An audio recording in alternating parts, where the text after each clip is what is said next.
In this video, I'm going to show you how to play 5 different grooves with 5 differing feels. I'll start by breaking each one down before I play it along to the backing track, which is just a drum beat. You can download those drum beats as well as the tab and the notes below this video. The first groove is an 8th note rock pattern, 4 bars long. It's actually quite difficult to play 8th notes solidly and consistently, so try this one without the backing track first and try and keep it really consistent.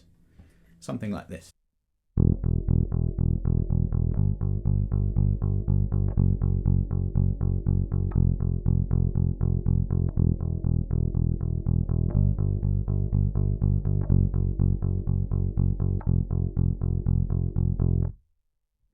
It's a good idea to try and play it quite well without the backing track, and then we'll try it with.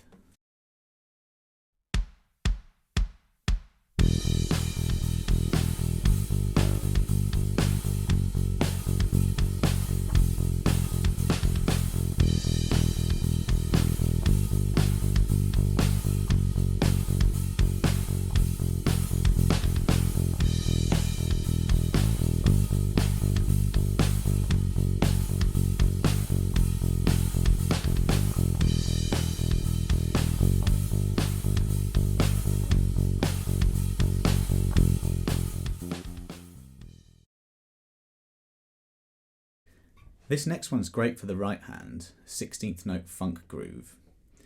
It's a little tricky, so take this one slowly. So I'm going to start on the A on the E string, 5th fret. I'm going to start with my second finger here, and the first little bit lays under the fingers quite nicely, so it's 1 finger per fret. So we've got that second finger on the A, 5th fret. 1 octave high, you've got your little finger, and you come down second finger 2 frets lower on the 5th fret, first finger on the 4th fret, and finally fourth finger on this little fourth finger on the 7th fret here on the E.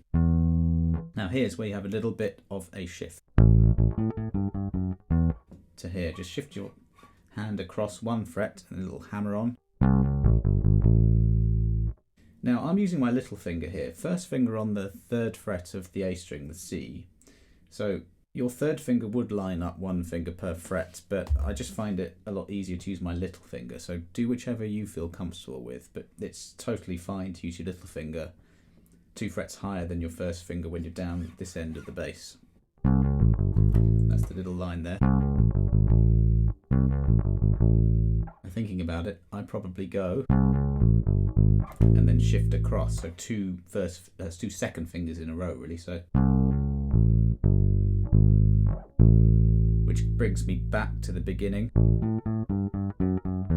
I do another little shift, first finger to the 5th fret for this hammer on.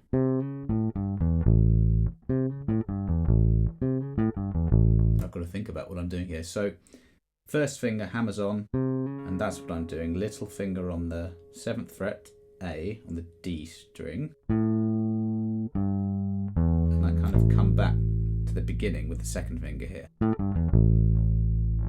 You may find different fingers to use for this, and that's fine. I mean, there are lots of different ways, and as long as you can get it comfortably and in time and your hand's not in a crazy position, you can do whatever you like really, but stick with this for now and then have a little look and see what you can do.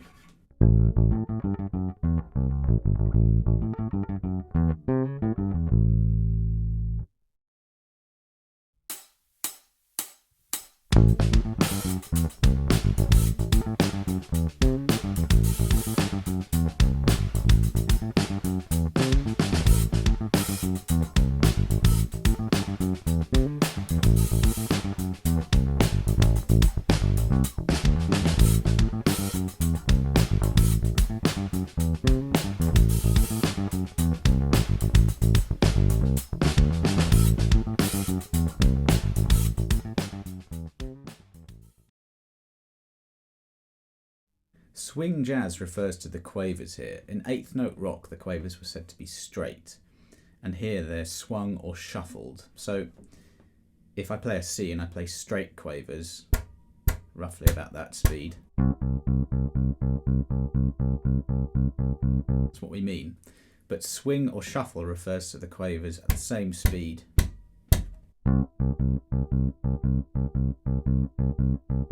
That's kind of a shuffle, and a swing is kind of,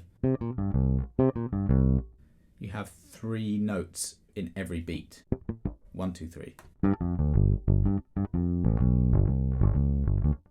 So anytime you see 2 quavers, it's and not. It's a subtle difference, but very important. So here's how this one goes.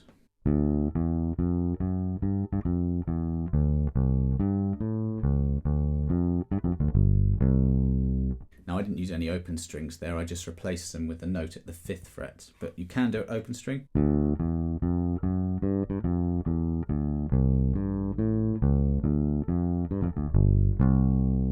I find that little rake at the end harder with open strings, and my right hand I do this kind of business, which is raking, so feel free to do that too.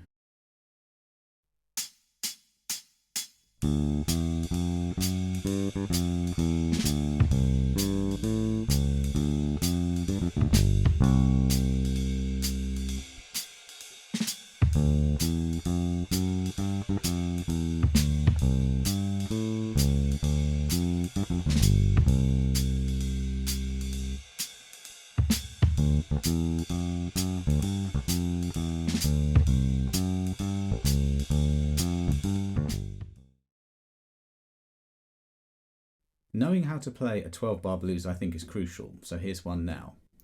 This also uses shuffled 8th notes, as we found before. It's more commonly called a shuffle when you refer to blues. You've heard that kind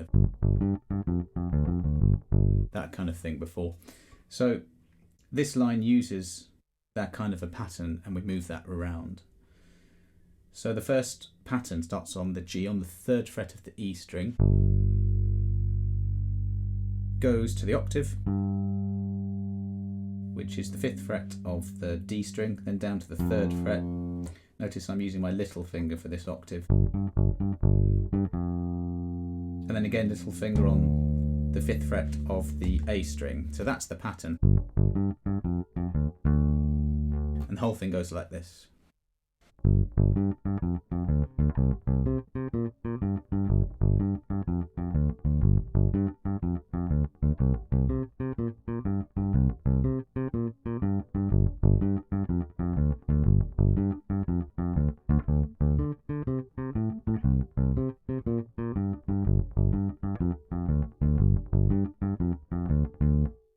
So notice there's a little shift from the 3rd fret to the 5th fret when you go to the D. Now, when I play this in a second, I'm going to do some little improvising around it, and I encourage you to do the same, because I think it's a little boring predictable if you do the same thing every time.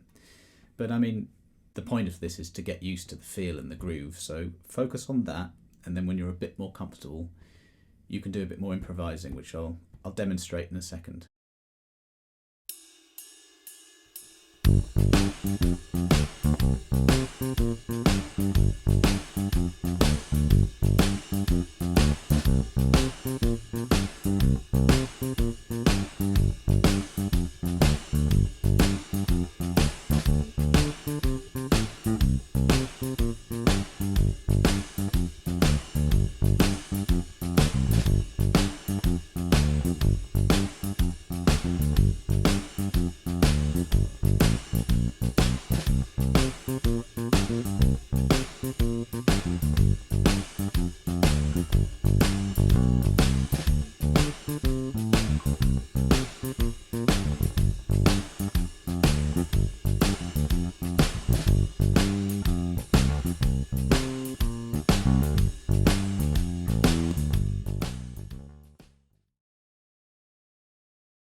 Six eight refers to 6 eighth notes per measure, per bar.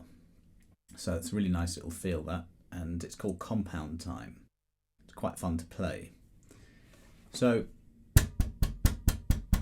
we're back to straight eighths here, and if you have 6 of those, it's kind of 1, 2, 3, 4, 5, 6, 1, 2, 3, 4, 5, 6. So that's the feel of this. If you've been used to playing in 4/4 all the time, it's something a little different. So this is how it goes.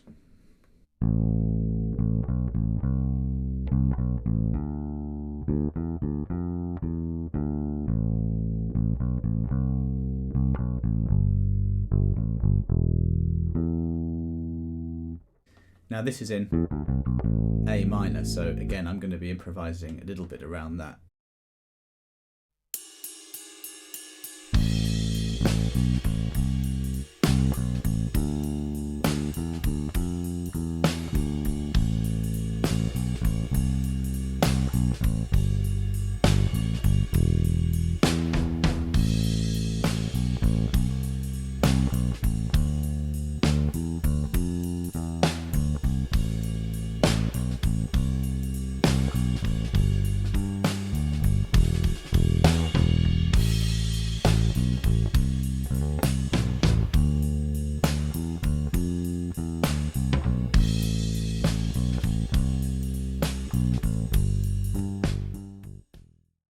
Those are just 5 of tons of feels and grooves that there are out there, so really try and expose yourself to as much different music as you can. I just don't think it can harm you as a bass player at all.